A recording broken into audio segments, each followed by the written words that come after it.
How will the world end? It's a question that's haunted humanity for as long as we can remember. Will it be from nuclear war, or AI taking over, or some kind of disease wiping us out? Now, there have been many different works of fiction that explore all of these different possibilities. But what if I told you there is one piece of media out there that shows us a possibility that nobody has considered yet? And that's because it was hidden inside of a children's educational TV show. Teletubbies dares to ask a question that shows us the darkest, most horrifying fate for humanity. What if the sun was a baby?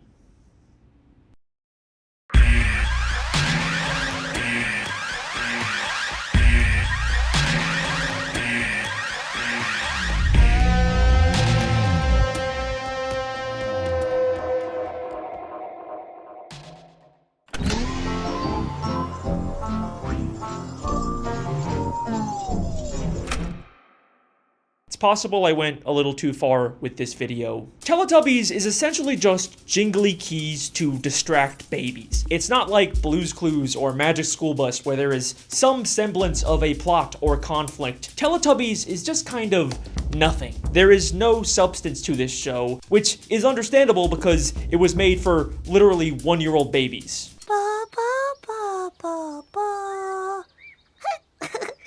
Ba, ba, ba, ba, ba. I will now try and describe the plot of this show. Teletubbies are these weird-looking alien baby things that live in a bunker in Teletubby land, and they just kind of walk around doing nothing until a creepy speaker slowly comes out of the ground and tells them what to do.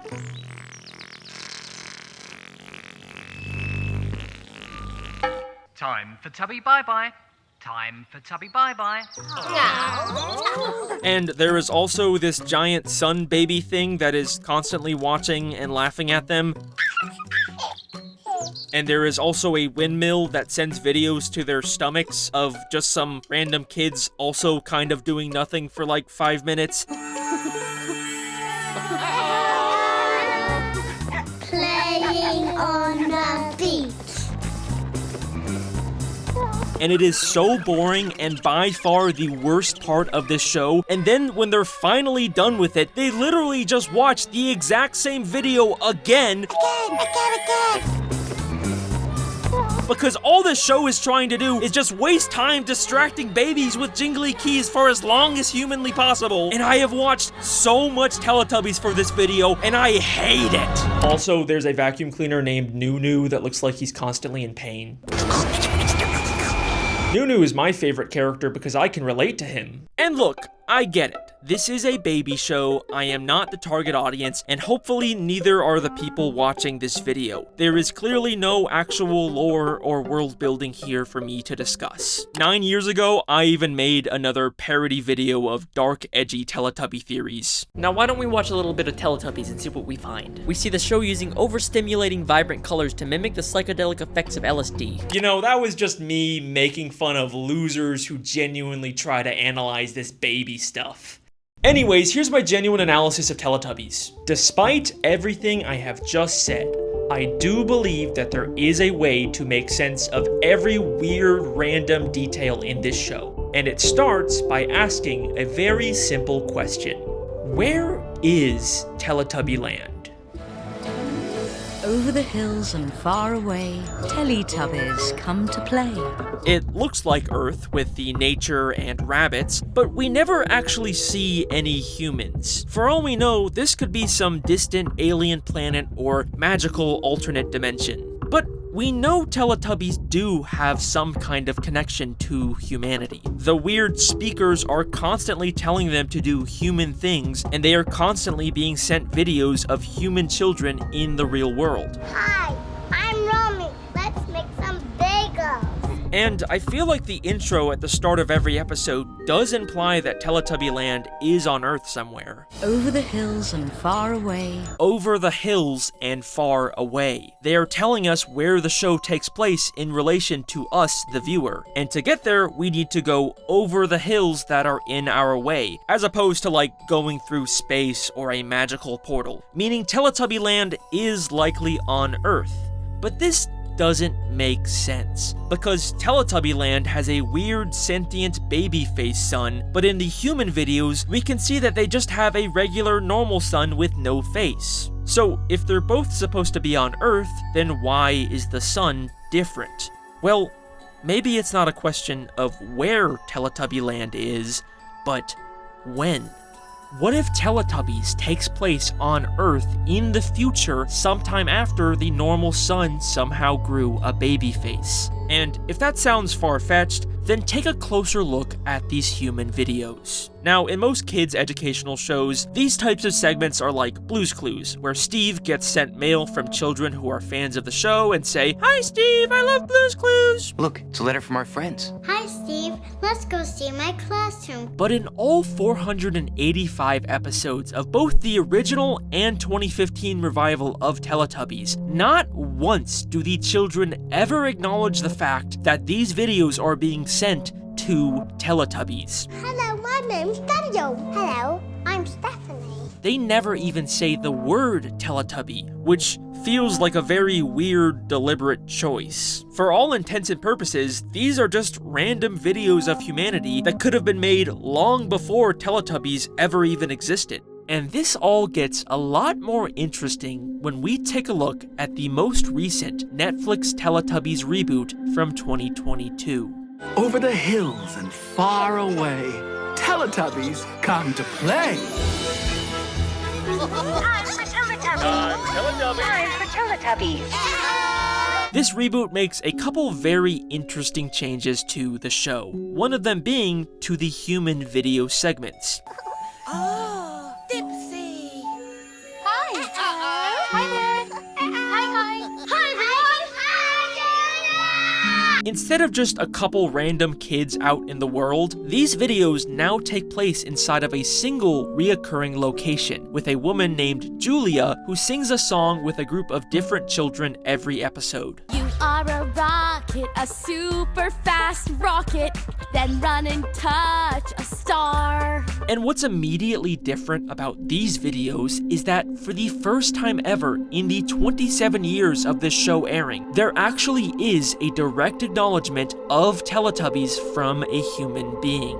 Julia's shirt clearly shows the 4 Teletubby heads, meaning these videos in particular are not from the past. They are being made explicitly for Teletubbies to watch, and the humans in these videos exist at the same time as the show, which obviously begs the question, what does the sun look like for these humans? Well, here's the strange thing about these new videos. We never get to see the sun. In fact, the kids in these videos never actually go outside, which is very strange when you compare that to the years worth of previous human videos that are almost always outside. There does seem to be windows, but unlike the windows we see in previous videos or even in Teletubby Land, these are weirdly opaque, never actually showing us the outside world. The best we get is this obviously fake depiction of the sky on the ceiling. For some reason, these videos feel completely cut off from the outside world. Where are these people? Hang on a second. What if over the hills doesn't mean Teletubby Land is behind hills? What if Teletubby Land is literally over the hills, as in on top of them, and this room is somewhere deep underground, completely cut off from the outside world? And if that seems too far-fetched, remember where the speakers come from. Time for Tubby Bye-Bye. Time for Tubby Bye-Bye. They come from underground. The speakers with a human adult voice telling the Teletubbies what to do come from the same place where an adult woman wearing a Teletubby uniform makes videos. In the future world of Teletubbies, humanity lives underground. But why? Well, once again, I think this all has to do with the sun.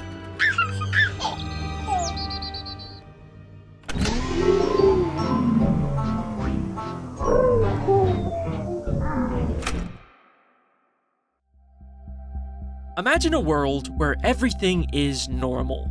You go to work, walk your dog, watch YouTube videos, but then, one day, suddenly, without any warning or explanation, the sun wakes up. You realize that the giant ball of gas in the sky that gave humanity life was actually a cosmic sentient being all along. But it's not some unknowable Lovecraftian Cthulu entity. It's just a baby. Okay, that's disturbing, but so what? Well, our sun is already extremely volatile, constantly exploding and erupting with unstable solar flares that can release dangerous radiation towards Earth. Scientists even believe that we could be hit with a solar superstorm one day that could be devastating to human infrastructure. Now, imagine if all of that power was given to an unpredictable, moody baby. A baby that we know is very interested in watching and reacting to the denizens of Earth. Ba, ba, ba, ba, ba.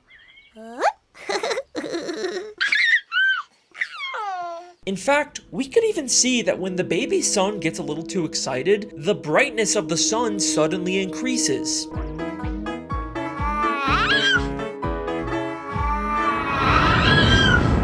So, when this baby first wakes up and opens its eyes and looks down at the people of Earth, what would it see?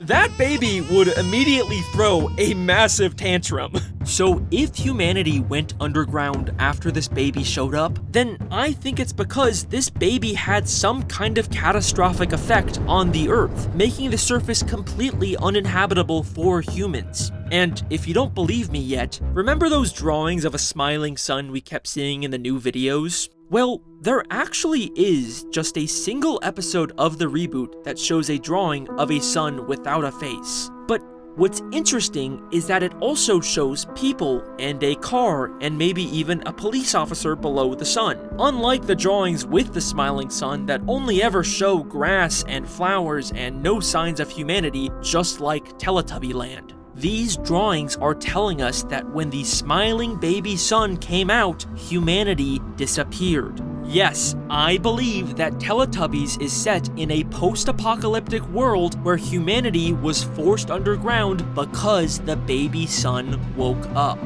But then, what exactly are these weird creatures we see on the surface? Well, even if humanity could survive underground forever, the sentient baby sun is still up there. If they're ever gonna reclaim the surface world, or even just prevent an even bigger world-destroying tantrum, they need to address this problem. So, how do you appease an unpredictable, moody baby with unlimited power?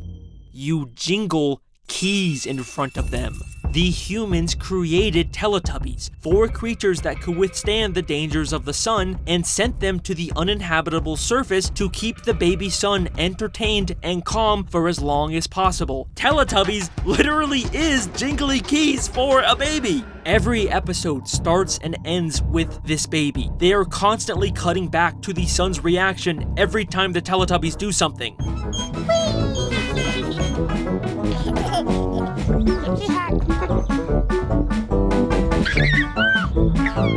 Because the sun is the intended audience for this show. It's why everything the Teletubbies do is so heavily controlled by unseen humans. Poe showed Lala the tutor.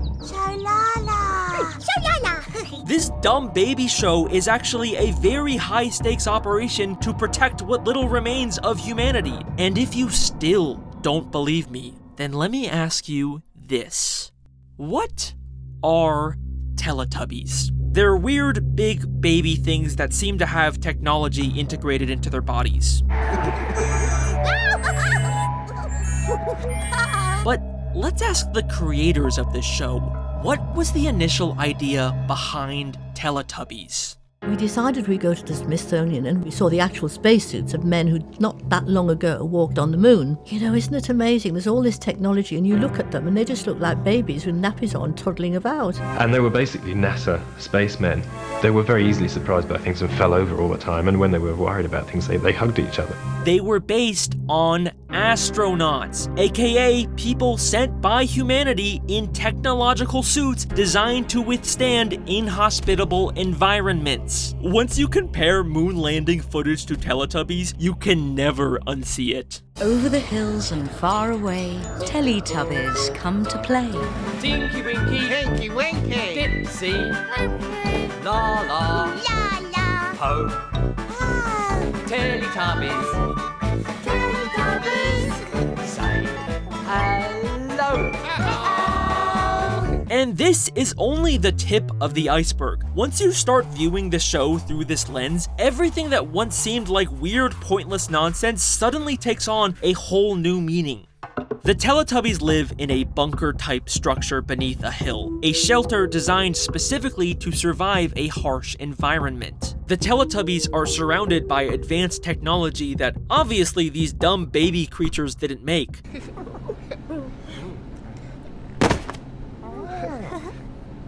The technology was made by humans to take care of and control their creations. The windmill obviously functions as some kind of signal tower to receive videos from the underground humans.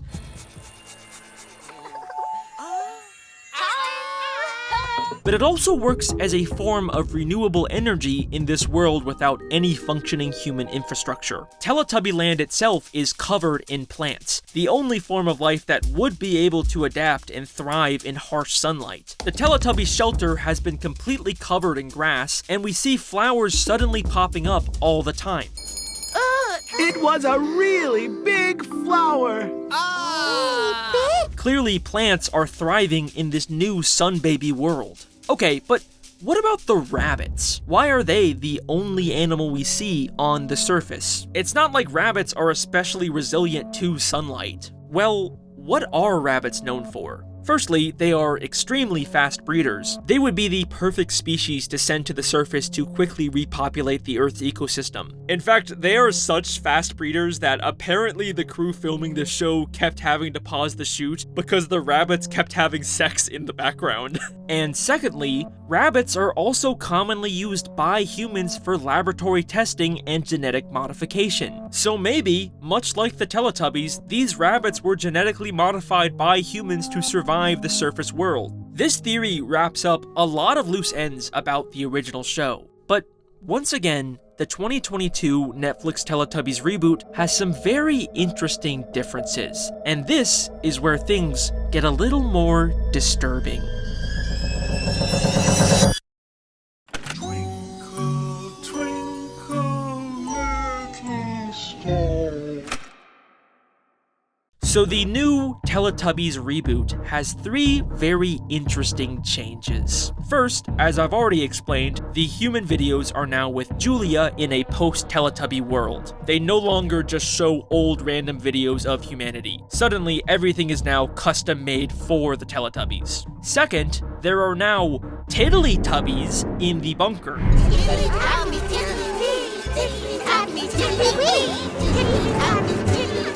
These horrifying CGI monstrosities are new baby Teletubbies that just exist now with no explanation. And finally, the strangest change of all. Every episode, the baby son has a completely new face.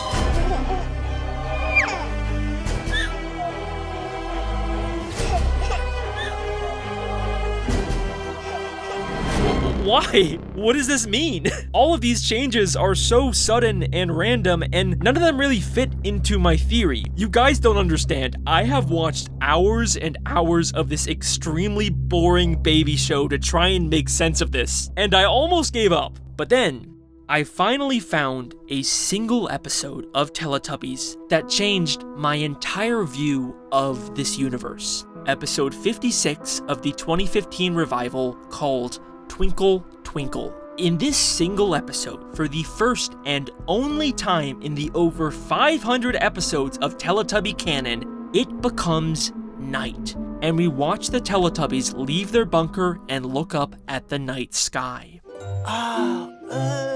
Tinky Winky saw a star. Tinky Winky star! The star was making music. Twinkle, twinkle, little star, how I wonder what you are. Tinky Winky discovers a star that is singing to him, and for me, this implies 3 things. First, there are other sentient stars out there. It's not just our sun. For all we know, all stars in this universe could actually be sentient. And second, the star has an adult voice. So this is likely what our baby sun will one day grow into. And finally, the most unsettling implication here is that other stars have begun to notice the Teletubbies. And suddenly, the 2022 reboot makes a lot more sense. Humanity's plan to use Teletubbies to entertain the cosmic horror baby sun worked, but it worked a little too well, because now they've started attracting other baby suns. This is a whole new problem for humanity, and 4 Teletubbies is not enough to appease all of these sun babies, which is why they've suddenly begun to create more. Suddenly, just watching old videos of humanity isn't enough. The humans below the earth have to custom make higher quality videos with more children to keep the babies entertained. Humans are so desperate to meet the demands of all of these new sun babies that they are willing to do anything to appease them. Just wait till you hear me say the words blast off, then run and touch a star. Wait a second. Why would they be teaching children to touch the stars? Then run and touch a star. Wouldn't that be like the last thing they'd want to tell children to do? The whole reason they're down here is because of how dangerous stars are, right? Unless they're preparing these children to go to the surface? Wait, are these kids the Teletubbies? Is this where Teletubbies come from? They've been human children the whole time? No! So yeah, that is my theory. Teletubbies is actually a post-apocalypse where humans live underground and are turning children into Teletubbies and sending them to the surface to entertain giant sun baby gods. Is that good? Is that what you wanted? Did I appease you, Mr. YouTube algorithm? Okay, I'm just gonna take that as a yes. Goodbye! Bye! Tinky Winky, Tinky Winky, Dipsy, Purple, La La, La La, Po, Oh, Teletubbies, Teletubbies, say hello.